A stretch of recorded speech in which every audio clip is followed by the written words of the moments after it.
Hello everyone, welcome back to Trekyards. My name is Captain Carter Coggins. With me today is... Starfleet Sohail. I don't have a rank. I was thinking I could be an admiral. Wow. We'll give you honorary lieutenant. How about that? Wow. You still get a team, but a low-key team. I feel like Chekhov right now. My ambition was like admiral, and then we'll give you a lieutenant. But today we're looking at some new Prodigy content. Some Prodigy content that will be coming out every 2 weeks, starting July 13th. A new Prodigy episodic thing. Now you might ask, what? Prodigy's just come out with 20 episodes. Yes, it has. But a fan community called Power 53 Productions has produced something as a piece of content for you all to watch and hopefully rally behind to get Netflix to commission more Prodigy. Because if you guys watch this show and show the numbers and show the comments and show the likes and whatever, and show CBS there's interest, then Netflix might say yes. You know, so an additional promotional thing. We're going to look through the trailer now, and our wonderful guest here is going to see what the hell he thinks is going on. Because it's a true trailer, and then it's like, can you decipher? Are you ready? Although I guess we always say, so first reaction to the trailer. What did you come across from the trailer? What were your general thoughts? Wow, I was really impressed at the visuals. Like I was like, dang, what this is almost like exactly. Actually, it looked like the show. It looks like Prodigy, but live action, which is crazy. Live action mixed with CGI and also the I have no idea what's going on, but I'm excited because it looks crazy, like the temporal incursions that are going on and all the different like and actually super relevant to season two, which is great. So anyways, I'm excited. It was a really cool trailer. I saw in the credits that Sean Ferrick's in it, so I'm curious what he's going to be doing because he's always a good one, and of course Nick's back and all the regulars as well. That was a fun part of the trailer too when he's like at the con museum. He's like, "Welcome to the con museum." So Dreadnought at warp. yeah, so that version of the is that the Rev 5 or would I'm wondering is it another Rev? Is this like a stray dreadnought that's like Well, lost he one feels of like he's flying they solo, sent doesn't out he? the You know? or other yeah because there's like 100 of them sent out and so yeah and then so then the Rev shows up and there's like at Deep Space Nine with a fleet of Romulan and Federation vessels waiting for it, which is pretty cool. It's really interesting. And it is funny how you know, I watched a bit of, I've only watched episode 5 of season 2 of Prodigy, but you know, obviously the Rev phases out or phases in, I suppose, and it's so similar to Gwen's effect, entirely unintentionally. I noticed that. And I'm so happy with that. So clearly, time fuzzing-ery, phasing in. Now, now, you had no idea, right? Like you guys didn't get like screeners or Did not. previews or anything like This was that. this was That's started. amazing. This was started like the month after it got cancelled. This has been in works for a year. No, Oh they hadn't wow. finished yet, let alone whatever. So how do you think this Rev ship looks? Because it's such a fun thing to reveal this as a. It looks great. It looks a little more it looks a little different from the one that we saw in season one. Just slightly, which I like. And actually I feel like there's more details, which again I would expect that from like from like upscaling to like what should be a live action shot. So I think that's very cool. I like it. There's like a web design in the middle, which is cool. Well, it's funny because it isn't the we're not trying to make Prodigy itself. It's through the lens of a real live action piece. As you say, so it's how do you translate it? Now, it is actually trying to be an identical design, and the team worked very hard to identify it. The fact that you don't recognise the web shows how little the ship was in season one, because that's very, very similar. And I really pushed because I know how much I was going to see Okay. it, like how many close-ups. So I pushed to get it really close. What we did do is a lot more interactive lighting, so it's really like come to life, which doesn't really do in the show as much because it's more subtle, I suppose. But we thought that would just like make it pop. And it is there in the show. It's just we pushed it a bit further potentially. I love the dreadnought details too, like the little scratches and like the close up of the eye. It's just you can kind of again, it has that uncanny valley look of like, oh, are you watching like a live action puppet or are you watching, like an actual CGI? But you're gonna ask me a question about what I think is happening. Well, in the fleet, what do you think's like happening there? Because it's obviously intentionally a multi-race, multi-giant fleet, and for a fan film, that's a lot of ships. What do you think is actually happening here? That is a lot of ships. So now, based on what's going on in the trailer, this could either be.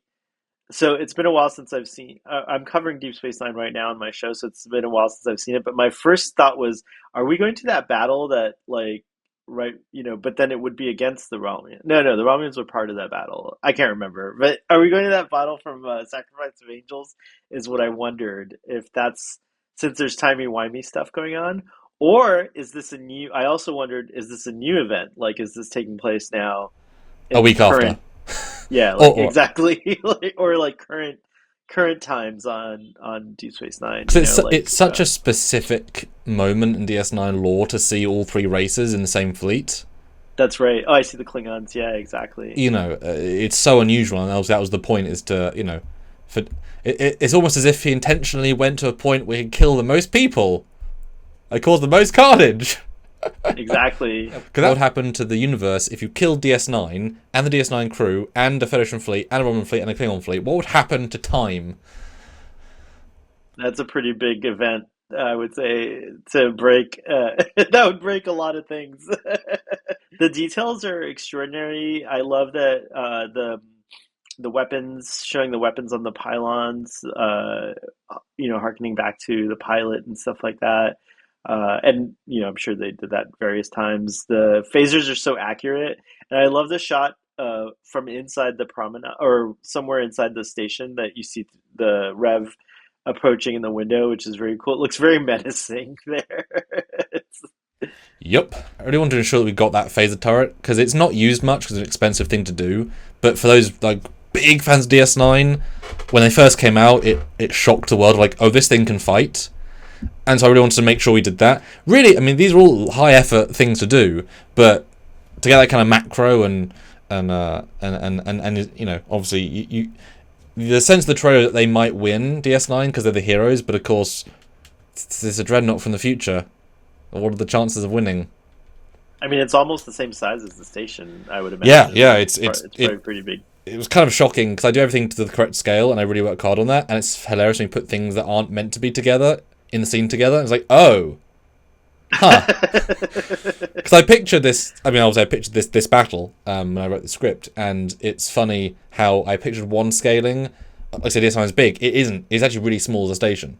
Like, it actually is really, really small relative. So it's like, oh no, those angles don't work because even just the idea of having the ship far away and come closer, it just it's really interesting. And it dwarfs it kind of. And the DS9 interior, that was. What a great way of a trailer to kind of humanize something, to see a person staring at what is clearly their fate. And of course, as you'll note, there's no longer any ships around it. Yeah.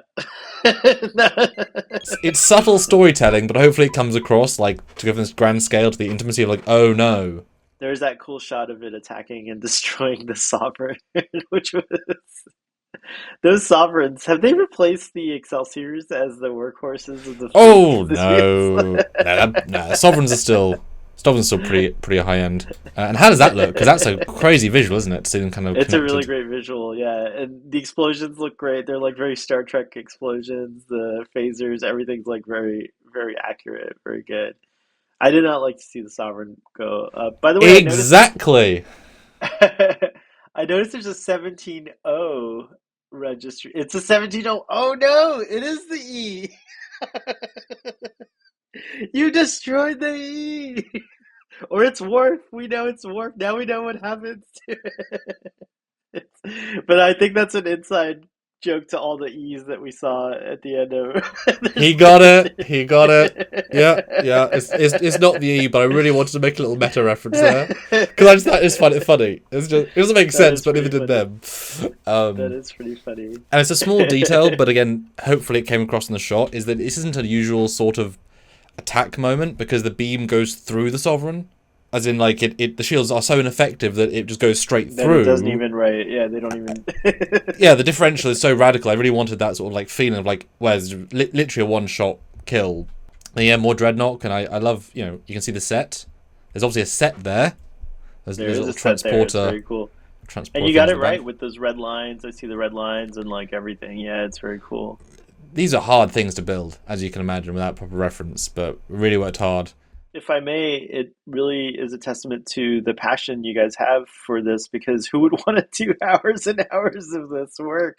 Because it is. I know. I happen to know from doing like just like a 1 minute lightsaber video when I was younger, and I did like rotoscoping, and I was like, it took 40 hours just to do like a minute, and a few seconds here and there, and it was crazy. So I kind of know what's involved, and I can only imagine it's yeah. So yeah, kudos to everyone on the team because it shows you guys have a lot of passion for Star Trek and love for Prodigy, especially to put this out. So yeah, let's make it big, Season guys. 3. Share it and show this to everyone. This is really cool. I can't wait to see the episode next week. It's gonna be so exciting.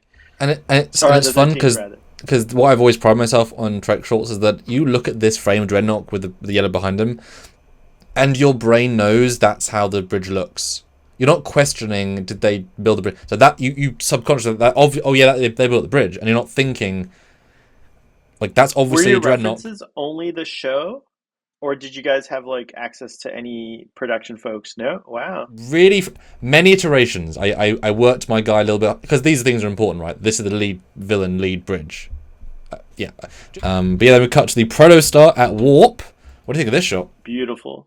I loved it. And again, there's just that like, because Prodigy already does such a good job, with its ship animations, but there's just something that makes this look more like if it's a cinematic, like a film, like, like a live action shot that you guys have done to just kind of like upscale her somehow. I don't know how to describe it, but yeah, there's just something that feels right. Even a little blur, like the second shot that we're looking at afterwards of the motion blur just looks so real and good. It's great. And I see the two officers there.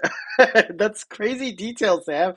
I just didn't even realize that. Wow. Yeah, that's why I picked this right. And there are I don't want to spoil this. There are situations where the bridge There are situations where the bridge changes. I'll say that, and we do reflect that on the exterior. Real annoying thing to have to keep up with, but it's very satisfying to see the very small changes then be as it flies. So when there's a full, I haven't got to the when there's a full bridge shot, it'll be like there'll be proper full people in the set, which would be crazy. Yeah, such a wonderful detail to see inside. Now back to the warp shot for a second. How do you feel as a fan? This is not the Prodigy warp effect, because the Prodigy warp effect is a blue, confusing tunnel with shapes around it. This is obviously the TOS remastered TNG Voyager DS9 Enterprise Lower Decks Nemesis First Contact Star Trek 3, 4, 5, 6, 7 warp effect. Well, I like this warp effect. It just always feels really natural and probably accurate. I remember at least during TNG, they were like, went through a lot of pains to like try to make it accurate. And there's always that like slight red and blue shift on the stars as they're passing by and all these things, which Lower Decks does a great job, by the way, of the effect. Yeah, I prefer this warp effect, even though the Prodigy one has grown on me. It's very Kelvin-y though.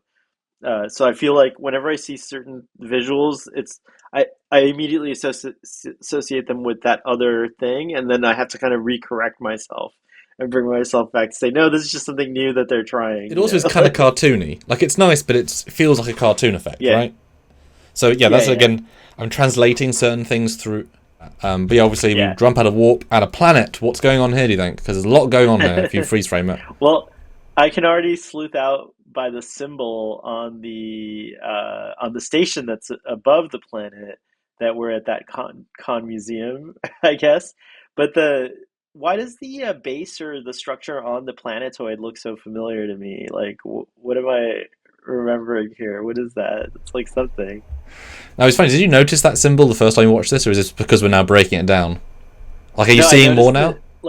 I noticed it right away, like and it had the crack, just like Khan's. Like, it's an interesting offshoot it's another. I wonder if there's another universe altogether where like Khan is success. It's very interesting. I don't know what's going on, but I did recognize that symbol behind Nick, and I was like, oh, that's. I just noticed it's like a truncated version of ESD or that class of starbase. Isn't it cool looking?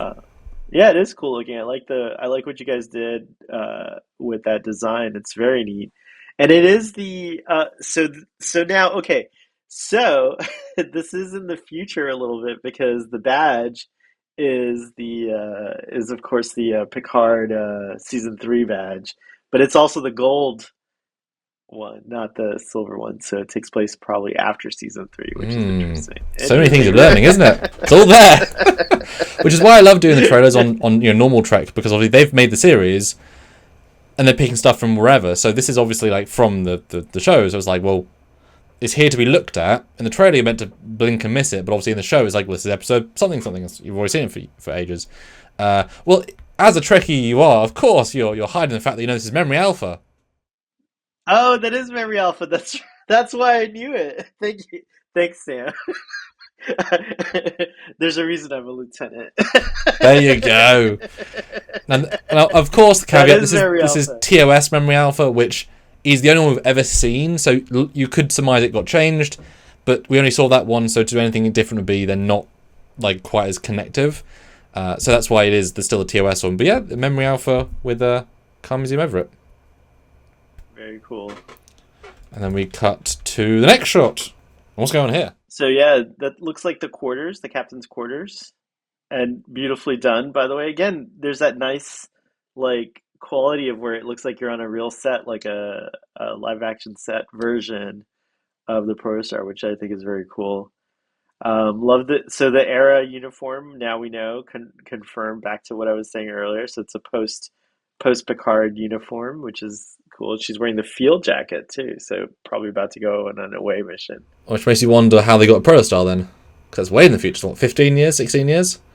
Yeah, and yeah, it's that is interesting. It is. I wonder if it still ties in now after season 2 as well. I love the next shot.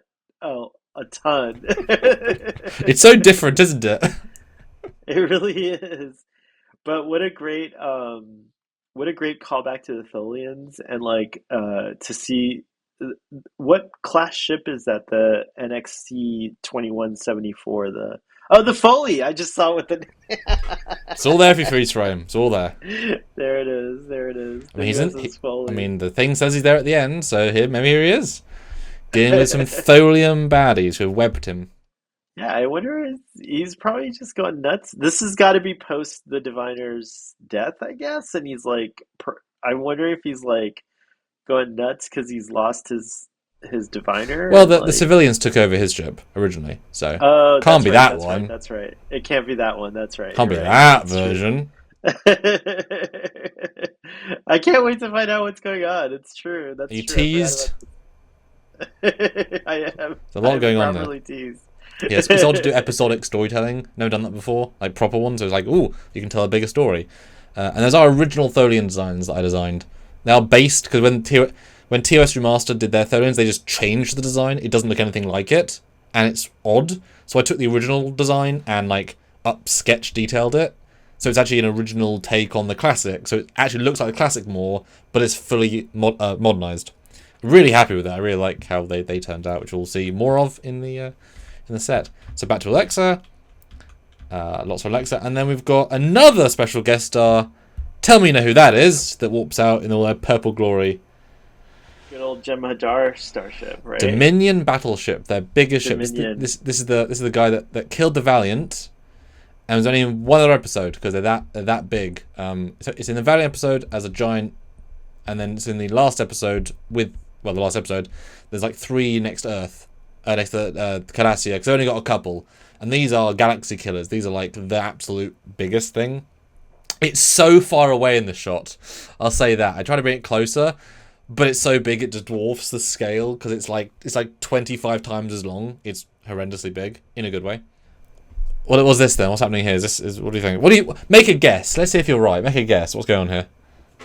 If I had to guess, there might be an attempt they're going to do something crazy and maybe have an alliance with the Dominion somehow against the Rev, because clearly they're outgunned, outmatched. I bet like even this ship would maybe last a minute longer, but it wouldn't last much longer. I don't think so.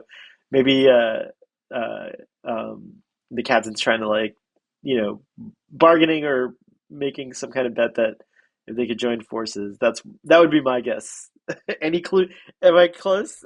Well, I mean, it's an interesting hypothesis because obviously, if the Rev has gone back and killed, if we extrapolate that first DS9 sequence to killing humans and Romulans and Klingons, then if the Dominion are suddenly in the picture, because they're around at the same time, if they're like, this one guy killed all the other factions, I don't think they're going to be thinking, he'll be our friend. They're probably going to think, shit. But then would the Dominion be allies? Would they enemy of my enemy? Or would there be other things to that? They might not. They're kind of unpredictable at this time, so they might, but they might. You never know. And then turn around and finish the job once the threat's been immobilized or whatever. Especially, you can imagine if like the Dreadnought Rev ship like flies through a fleet of Jem'Hadar, just wiping out like bastions of ships. You can imagine they'd be like, we can't build those quick enough, and we can build them quick. God, can you imagine if the Rev is like behind the Pro Star in the shot and just kills the Dreadnought, and it's like, oh no. What a twist that would be. But yeah, it looks great. It's really fun to use these because it's such a never used ship. And they've got Emma! Emma's in it. Hey, Emma. Looking very worried. Yeah. Well, wouldn't you be? Yeah, it would be. So then the next shot. Okay, so now we're getting a little detail. Are you missing something from this shot? Oh, from the previous shot with Emma? Missing something from Emma's shot? Oh! It's a different uniform now. Well, yes, but no, she has 3 pips now. Oh, yeah, look at that. Okay, so it's an older Emma. I mean, obviously, it's an older Emma, but like, just saying, that's a whole different, to be a commander as an ensign, a whole different ball game. I think we've only seen her as ensign in all the episodes so far. So how would she be as a older rank? Oh, okay, yeah, just that is saying. very cool. That is gonna be cool. I can't wait. The next shot after that. So what's going on now with the red details I'm seeing on the tips of the badge there? That's interesting. And then what's in the one ship? Well, since it's a con museum, is that the Botany Bay? That is the Botany Bay. I see it now. How cool is that? That is very cool. I love this. We have one ship to show you at the con museum, and it's the Botany Bay. It's very cool. Nothing else is allowed. Yeah. And obviously it's the Picard ring from season 3, so we're pulling Picard art design, but also not. Yeah. And then yes, our old friend, not Captain Daniel Hunter, shows up. Doesn't he look great? But what the hell's going on here? Okay, tell me what your brain sees with this shot, because this is such a big shot, like with stuff. What's going on here? So my brain definitely sees the Botany Bay model, the badge, but interestingly the uniform. So okay. So outside we have the one design of the badge, but why is he in a a Deep Space Nine era with the TNG badge? So that's what stood out to me. It's like, what's going on here? He's got the Voyager DS9 uniform, sort of, because it's got a black variant, which is interesting. It's very, I don't know, a lot of stuff to think about in the shop, but I have no idea what's going on. But doesn't it feel intentional though? Versus like we didn't have the uniform. Yeah. Yeah, it does feel intentional. Yeah, definitely. And yeah, I love the little gold Botany Bay. I mean, because if you look at this, there's so many detailed layers that you had to do to make this shot, like detail upon detail upon detail. But I really wanted that sense of pride of the Botany Bay, like as if it's the only ship that ever mattered. So everyone gets a gold ship. Really Nick with a beard as well. But you've seen the beard before. Yeah, you can't grow a beard, so this is a beard. Oh, you guys did that in post? It's a CGI beard. Shut your mouth. That's a really good. Now I gotta go back and watch because I didn't notice. That's no like one does. Superman. Like Nick posted on his Twitter, and like 10 people were like, "Oh, you should grow a beard." And he's like, "Oh, I can't. I mean, it's not a beard." But it makes him feel so something, To the next shot with a ship firing quantums. The IKS La'an. Interesting. I saw that. Very cool livery. I like how it matches, but it's very interesting. Okay, so what is that ship? I know it from some. No, it's new. I don't think we've ever seen this. This is a new design. Oh, a lot of phaser strips, hasn't it? Yeah, and these huge Bazaar collector looking things. Interesting design. Yeah. Look at the Pro Stars dodging quantums. Ballsy play, guys. Ballsy play.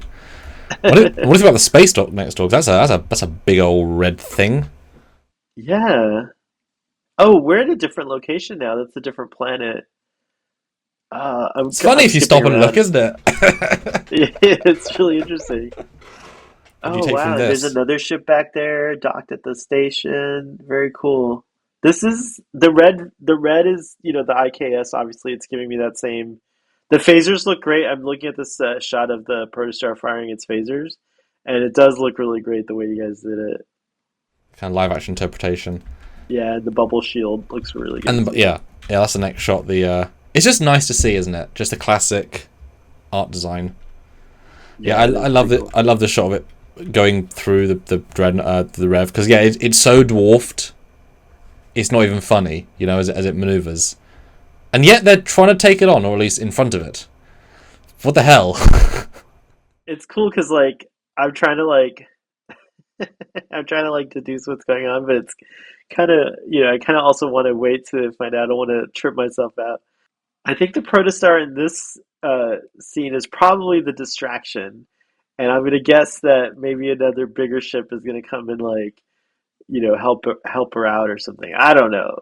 Maybe it could be in the next shot. We get the Dauntless. We get Dauntless. Very true. How does that look? She looks great. I saw your Dauntless before. She's a great. You guys did a great job at bringing her It's to a life. slightly new and It's pretty improved cool. version though from the other version, so Oh, it looks a okay. little bit more cool. And then what's behind them? That looks like the same design as the Section 31 facility in Picard's. Oh no, that's is that Jupiter Station? No, facility. I Crazy. can't Wouldn't a remember what. Daystrom station be crazy? Daystrom Station. Thank What you. could that mean if there's a secret station with all the tech? I mean, that'd be crazy, wouldn't it? That Just means they're hanging gonna out there. soup up the two ships, maybe, or Or something. maybe the Rev needs to steal something. They have to stop them. Who knows? It's Exactly. another little Easter egg of Picard canon, because this is Picard season 3 somewhat. So there's a kind of Picard season 3. Yeah, I love how they defer to fire. That's such a fun thing to do. And then we see the Proto Star in Proto Warp configuration, which was really fun to do, very difficult to do. And there's Alexa in a uniform. What do you think of that? Yeah, she looks great. And then now she's in a different. Oh, look at what. Oh, the pips are inverted. So if you're that would. Oh, that's so interesting. I wonder what rank that is. Is it Lieutenant Commander? Like we would know it, but different with the inverted solid, and it's very interesting. But she's not in the uniform, is she, anymore? The away No, team. she's not. No, What uniform's she's this? match. Well, it looks like it matches Nick's uniform from the other shot, and so that means are there two of her? Like, are we gonna run into multiple versions of our characters? Are I we wonder. saying that she's still in the Proto Star? That's quite a bold thing to do. Oh yeah, she is in the prototype. Oh, is time changing and rippling around them? Like, do you think it's just like randomly change? Well, I must say I don't know, but I do know. yeah, you can't. I'm just speculating here. Although it's funny, Very interesting. does this imply there might be an evil Protostar then? Because if they're in an evil universe, imagine a Protostar versus evil Protostar. That would be a pretty tough little ship. Versus a tough little ship, but yeah. Yeah, can you Huh. imagine pro driving after your other self? Jesus. And then he goes Pro Warp, which was a really fun effect to try and replicate. A lot of these small effects took like half a day to a whole day, like a full working day to just like reverse engineer and test and iterate. But yeah, that was fun. Now, I'm trying to glean more details to see if there's an IKS protostar visible or anything like that. You've done a good job of not revealing. as if it's crafted or something. But then we have Nick, of course, on Dauntless. We've seen him there before with his lovely 4 pips. Yeah, I really like this bridge. I know it's obviously the Voyager design, although they did change it quite a lot, and if you compare them, actually pretty darn different. But yeah, Nick's back. I mean, I guess he already was back because he was evil. But how do you feel seeing Hero Nick as well? Beard. I'm glad, yeah. Sans beard there. And that's a cool, is that a different design with the silver piping on Well, the uniform? he went silver, I went white. We were both... Oh, okay. I told him you need to make one too, and he chose to go silver, I chose to go clean white. So it's just it's meant to be the same thing, we just both went in a slightly different direction on it. Oh, gotcha, okay, cool. Just slightly different interpretation, but yeah, same uniform. So obviously he's in Prodigy uniform. We skipped that bit, didn't we? Yeah, he is in Prodigy uniform. He's the same as Janeway. That's right. But that's weird because everyone else has been because he's in 3 uniform. I know, but I have a feeling there's something tricky and timey-wimey and university going on that, like, but it's cool that you're pointing that out. I'm like, oh, you can't, like, you have to look at every shot, like, very carefully here because there's a lot of information. Because I just took that for granted, but I forgot that's actually a new bit of information. It's like, that's the first time I see that uniform in this trailer. It just occurred to me, it's like, well, yeah, it's actually new. Like in the next shot, over the planet. And go slipstream. Which I will admit, I did tell the people, I told Aaron Walke that I'm making Daughtons go to slipstream, because they never did it. And he was like, yay! That's funny. Because it could do that, and I wanted to show it. And this was a really fun one to recreate. I even like frame by frame timed it on the Voyager DVD, like how many frames it stretched, how many frames it like. I was careful with that. Oh wow! Yeah, that was really fun. You did a good job. But then you get a nice top shot. Again, lovely scene inside the bridge. Always nice. And it's fun. I like using perspective. Like this ship now feels big, but we know it's tiny. You know, clever shifting of perspective. This is more of a hero shot than obviously Dominion battleship. And then we have Keeley. What's going on here? First Contact era uniforms. This is like crazy with all the uniforms. and then wait, now they're okay, yeah, there's a lot going on. Yeah. Say what you're seeing. Theorize. In the next shot with Keeley, and then we've got the other 2 crew members back in the Prodigy uniforms with Heather and Reed, yeah. Right. And then so I mean we already know there's like a lot of shenanigans, temporal shenanigans going on. So something's going on where I think they keep meeting people from different eras, and so they're gonna have to work out how to like normalize time. Is basically what I'm getting here. So you think kind of like Worf's parallels, kind of like they meet Similar, versions of themselves on the Protostar.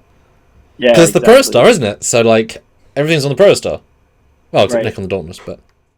And behind them are there 2. Those look like Enterprise D consoles. And I know the Protostar can change the interior of the bridge to like whatever you need it to be, I guess. They do like that, don't they? Yeah. They do look like do, yeah. I like how you're just not answering. So I wonder. Well, I mean, you can see you're looking at them. What can I say, right? That's what they look like to me. They do look like that. That's an interesting. There's a lot of possibilities and you wouldn't have caught that if you hadn't have stopped, right? That's true. I would because you missed have. that, but it's there. Yeah, it's there. But so is Keeley, and she would. And so is Keeley. Era, I guess. Well, or is she? I mean, this could be an edit. Oh, this could be a different shot. That's true. I mean, definitely both the Protostar. You can tell, and in fact, she's at the front of the Protostar on the little like, which is a very weird bit to. There's actually almost no lights there except that rim, so like she's not being lit from anywhere because obviously all the lights at the back. And then we get a very busy shot. Huge. That's obviously Earth and the Moon, and that's got it. So that must be Earth space dock, and it's the new fancy one, I guess, that they showed us at the end of season 3 of Picard. I see you've Sean Turnigo will be very happy because you've got a couple Lunas. Yes, I do. You've got a Excelsior 2 in there as well. You've got the Stargazer. I forget her class. Yeah, very cool. And there's an Intrepid down there, and I see a lot. Yeah, it's a very busy shot. But where is? Ooh, there's. Okay, I think I see. What is that ship? Way back there, that little tiny kind of bronze-looking ship. That's a little funny ship. That's the Merchantman from Star Trek 3. Oh, okay. That's right. It is. Because I like that freighter a lot, and we finally got one. So I'm like, there's traffic. I want some civilian. It's just such a cool. It looks busy. It looks good. Yeah, this is definitely one of those shots that took a long time, and I really like that space dock. I knew I liked it at the start, but it's such a nice design. I really, really like this dock, and we worked really hard to get. I mean, it's been in a previous film, but this is more of a hero moment. But I really like how it turned out for us. It has such a weight to it. Yeah, it's great. And then obviously a Type 11 comes in, even more things, and then we cut inside. What's happening? All of these ships seem to be fading from existence. That's not good. It's a really good shot too. Yeah, it's a really good sequence in the trailer. I remember feeling really kind of like, "Oh, what's going on here?" Uh, Yeah. and But the question that is, effect, when is this? Because that's a Nova, of course, an Ambassador, and then a Prometheus, Steam right? Runner, and Defiant. Now, is that which Earth space dock is that the inside of? Do you recognise it? Well, it looks like ESD. But in which one? Picard or Classic? If I were a guessing person, I'd say this is the original ESD. If I were a guesser. The So, the what is hint that the original? the hint is that there's no proper ceiling and giant room of lights on the original because they didn't shoot that way. So Ah, if I was okay. like, they are basically the same. So no shame. I just want to see if you knew. But yeah, that top ring on the first shot, that's the new one. That's the Um, new one. Yep. but I really wanted to highlight the fact that these ships are not getting retired if they're still useful. So having a Nova Ambassador, like there's still be a few knocking around. That makes sense. I mean, these ships are not meant to only last like 20 years like a car. They're supposed to last hundreds of years. Yeah, Yeah, they're titanium hulls. Like, I mean, come on. yeah. I mean, if especially the bigger, like an Ambassador was a flagship class, right? It was a as in it's a flagship grade. It wasn't just a small one, so it's going to last longer. And I really want to show Prometheus because I think Picard season 3 did not show Prometheus, and that was kind of shocking because that was the creme de la creme, and it still looks phenomenal. Anyway, we cut to another ship. We do love our The ships. Luna, Mhm. the Mhm. actual Luna herself. The actual Luna Very herself. cool. Yeah, I was pretty proud. That is for Sean, right? Yeah, And then obviously I yeah, kill that's it. very But nice. apart from the killing it bit, that bit's for Sean. The first bit, then I kill it. Hey, who knows? It might get reversed whatever's happening. You never know. You never know in one of these shows. It's cool. You never know. And then talk us through that final shot. What's going on here? We're back in that inverted uniform configuration. What was the name of this character again? Marcus, as in Harriman, Mark. but it's Yeah, Marcus who plays Harriman. Sam That's right. Harriman. Yeah, yeah. So yeah, he looks. I forget what does he say in this line. I forget what the. Victory, I can taste it, That's it. Yeah, but that made slightly more me think menacing than my of. line read. But I had the impression that this is like in that weird universe, and now it's confirmed. Now that I'm seeing the details and stuff like that, and so yeah, I don't know. Very ominous. He does not look happy. It looks like that little protostar better hide out. So it's called Prodigy Reckoning. Now I have a little bit of a better understanding of the title, which is Yeah, cool. which was also a meta reference. Obviously, we're trying to like there's a reckoning to get Prodigy more seasons. Like it's a statement, right? Exactly. And yeah, there's a title of Prodigy Exactly. Reckoning, and I don't know if you caught it. It's again a little Easter eggy reference, but with so this is obviously the cast list, the main cast list, all main cast, and they appeared almost timed perfectly to the way the Picard season 3 announcement trailer was when they announced the TNG cast. Because for That's me, that right. was a giant moment to see that. That Right. made the internet go Right. wild. And this, for me, is a huge deal, of course, to get everyone in one film. So I really want to give them the respect of this journey with us, to actually have them all in somewhat It's importance similar. order. So this is sort of Yeah. organically the importance order. But yeah, that's the main cast of this thing. And yes, Sean and Stuart there as well. Good old Sean. That's so exciting. Yes. And yeah, July Very 13th. cool. Very, very cool. I cannot wait. And every 2 weeks Every we'll two get weeks. episodes. That's so Yep. cool. Doing something mad. Every fortnight. It's a good thing. I want to create regular Trek for the fandom to enjoy that is obviously going a bit everywhere, but as you can imagine, quite constructed. It's not like just none of that's fan service, believe it or not. Except I guess the Luna to be the Luna, but there's a reason it's a Luna class, but to be the Luna was for Sean. So I guess that's fan service, but structural fan service. I guess since it's a fan production, it's more like creator service Or even audience service, because fan or films make it audience for the service. fans. So what's your biggest takeaway then from this trailer? Just as a pure now you've probably looked at it as you would a a real trailer. Well, my biggest takeaway would be like next week can't come soon enough because I'm excited to see it, but also that you know something's. My biggest takeaway is that it looks like the protostar. If we're gonna follow the Prodigy kind of thing, the protostar probably created the problem that it has to solve. It's like so, which is always fun. So I'm excited. I don't know. That's my biggest takeaway is that it looks great and it looks fun. So I'm excited to see it. That's the biggest takeaway. Good job, I have to say. Good job. You get a bridge clap. Yeah, my biggest takeaway was that it's so fascinating to finally be on the other end of the screen of like building a trailer which sort of is lying to you. Because I know what's happening. Obviously, you're Well, yeah, entirely all the seeing trailers abstract, lied. Yeah, like but I it's know not the trailer's lying. lying It's to just me. not. It's Yes, just not showing it in order, but it's all right. there, and creating a tone that's not. You don't want to give everything away, but you want to give enough. So it's really interesting to be the other side to construct what is. I think because I had obviously a lot of episodes, you have more content to pull from. A proper trailer. This wasn't a teaser. It wasn't a scene. It was a full length, 3.5 minute full trailer with shots going throughout the season. I mean, there's a lot of. Like, I won't tell you what's where, but I mean, it's a broad spectrum of episodes. This isn't just like the first three. This is like the breadth. Yeah, it looks like a big adventure. It doesn't look Yeah. like something that's going to be isolated to a few locations. It spans. Yes. Yeah. All right. So, do you have any questions for then? Because you had some. Yeah, I had a couple of questions that I wrote down. So obviously we already talked about the temporal event thing that's going on and stuff. So regarding the production, so like now, like you guys have been doing these films, quite a few of them and stuff like that.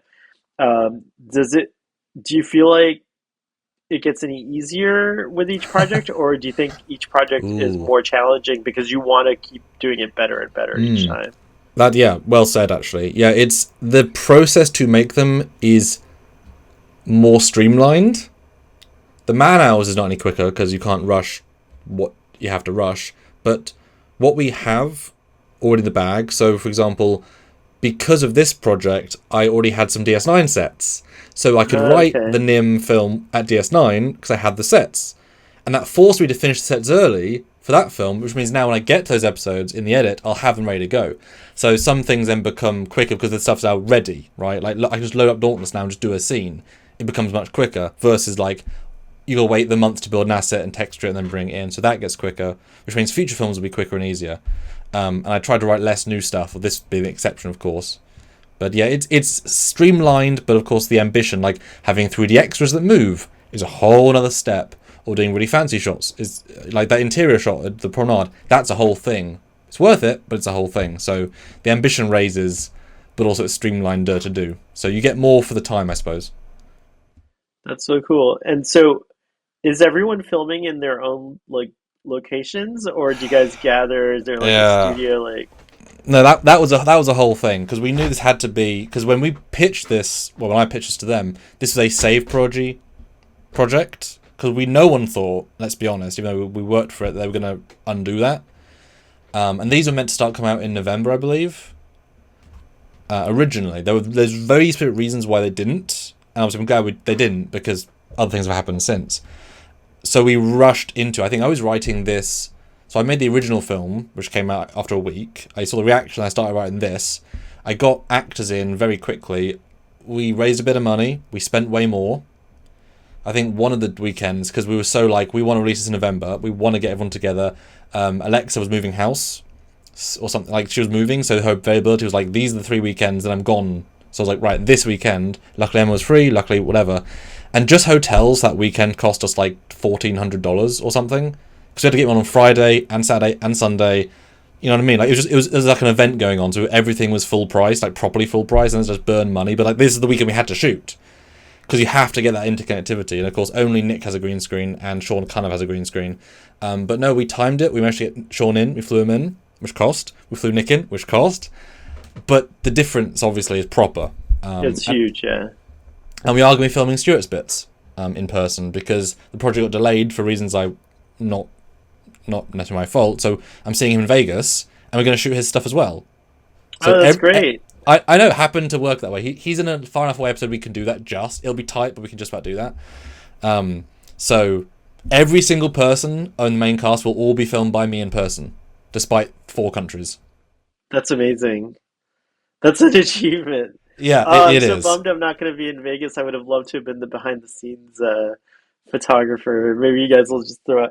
Do you guys do behind the scenes stuff, or you can throw some out? Oh, cool, good. Okay, Yeah, good. no, for sure. I even to the point of making everyone Like, everyone knows this is important. Like, everyone knew this was an important thing when we did it. Everyone did long days. Like, we were doing way longer than we necessarily needed to. I mean, we needed to, but, like, we weren't stopping at 6 or 7. We were stopping at 8, you know. It was a very long day. And I always, at the end of every scene, I would always say, right, we're doing BTS, and interview them. Even 5-6 minutes. That's great. Always something for every single scene, because as I've tried to interview them after the fact. We've done so many films that you've not seen, and some you have seen, of course. And every single film, there, a green wall behind them, a bookcase in front of them. So they ain't seeing the film. So differentiating their films, like, they know some stuff, of course, but they don't really remember everything. So asking them what they thought in July 2023 on this film, they're like, I don't know. So that's all lost unless you interview them there and then. So we've got interviews for every actor on every set, on every scene, basically, varying degrees of scale. If this project is genuinely viewed lots and there's a passion behind it, and I really hope there is, that's why I'm making it, of course, that people then want to see how it was made. We have that. I've done several things of iterative, like improving the CG, so we can do a VFX breakdown. You know, if this is big enough, if that generates some, you know, support on Patreon, honestly, because that would help as well. If that helps, then we can do more cool stuff to show what happened, you know. And this is obviously all being done by me and my, let's not say spare time, let's just say I'm refusing paid work to do this. Let's be brutally honest, right? I'm just taking giant pay cuts to do this, but I think it's important, clearly. Right. And so I'd love to show some behind the scenes. It'd be really fun, because it's, people really cared about this, even though Alexa hadn't seen Prodigy, and Emma was going to watch it, or whatever. She'd seen a few episodes, but obviously loves Trek. Like, there was a real passion to do something meaningful. You know, the reason we all stood, you know, raised up and did this, because it's a lot of work. I mean, episodic, regular content, you know, 2 weeks is very quick turnaround. Like, you can't really make these in 2 weeks. That's why I've been obviously doing them for so long. Yeah, it's a big thing. Well, I'm really impressed. I didn't know all that went on behind it. I'm glad I asked. I definitely am hyped for it, and I think a lot of people will be. I'm going to share the trailer again, as a matter of fact, after this recording. There's a lot more in it than you think, because we've just gone through it. Yeah, this breakdown was very cool. I'm just trying to make good quality content for everybody, and hopefully be viewed, be loved, be shared, and Netflix see there's a crazy team out there that love this thing so much, that put a year's worth of work in, that fans got behind to support. There's that much love for this show that we want to at least talk to Hagemans to make a season 3. That's the whole point of this. So it needs everyone to put their 2 cents in as well and share the word. I think that's actually a great place to close on, because you couldn't have said it better. That's really awesome, and I agree. Yeah. And thank you for joining us on Trekyards, because we're kind of hybridizing our show formats here. I love being on Trekyards. I love being in the audience whenever I can. You guys are such fun, and I know there's like a ton of videos coming out soon covering Prodigy Season 2. So they're all scheduled. They're all ready. Like I said, thank you for coming in and giving me your thoughts. Obviously, this is really once-in-a-lifetime chance to have somebody like actually analyze a trailer you made for a thing. You're like, thank you. This is literally a once-in-a-lifetime thing for me. So thank you for being that guy to be that. Thank you. To be that what you do and don't see. Yeah, it's pretty interesting. Yeah. All right, awesome. So tune in, watch the videos, watch Trekyards, pimp your channel. What's your channel? Oh, go and check out Starfleet Sohail on YouTube, and you can. Do you want to spell that for the audience? It's Sohail, Sohail, Starfleet Sohail. I used to be Starfleet boy, but I started to look less like a boy, even though I'm told now that I shaved my beard that I kind of look like boyish again. So I don't know, but whatever. I didn't want to be Starfleet boy for the rest of my life, so I changed it to my name. So that's the story behind that. But you can still find me as Starfleet boy on Twitter. So if you'll follow me there, that'll be great. And you can catch me on Trekyards every now and then, which is pretty cool too. Indeed. Thanks for joining, guys. Have a fun rest of the day, rest of the whatever, and we'll see you next time. Until then, he is not Captain Foley. And the lieutenant. There you go. He's Connor Kongs. Bye, guys.